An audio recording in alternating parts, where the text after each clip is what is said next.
How do we know the Shabbat is lunar-based? Well, listen in as I explain exactly that point. YISHARAL arrived in the wilderness of Sin on the 15th day of the second month, as described in Shamut, chapter 16, verse 1. You can actually pull out your scriptures and read this now. Notice it was the 15th day. They complained about food, and YAHUAH told Moshe he would rain down manna from the heavens, or more correctly known as the Shamayim. Now remember, manna was given for 6 days, and on the 7th day, which was the Shabbat, no manna fell. You can read this at Shamut, chapter 16, verse 26. A double portion was given on the 6th day to prepare for the Shabbat, as read at Shamut, chapter 16, verse 22. The key detail here, though, is that the 15th day was the starting point. Shamut, more commonly known as Exodus, chapter 16, verse 1, gives an exact date, the 15th of the second month.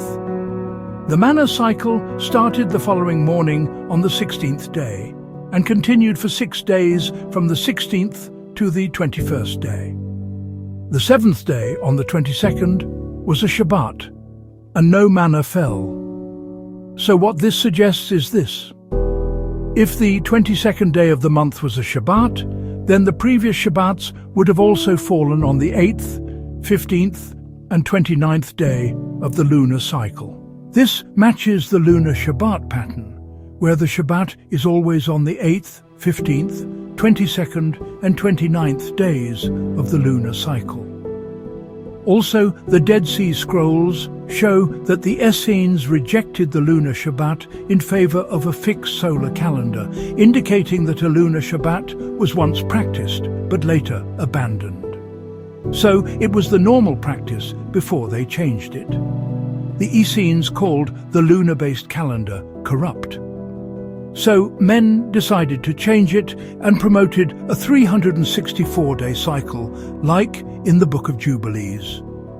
Philo of Alexandria, from 1st century CE, a Yahudi historian, linked the Shabbat to the phases of the moon, stating, "The new moon is the beginning of the month, and the first crescent is the moon's first Shabbat." In his work on the creation, Philo describes how the moon is connected to the Shabbat cycle, which some believe supports the Lunar Shabbat theory.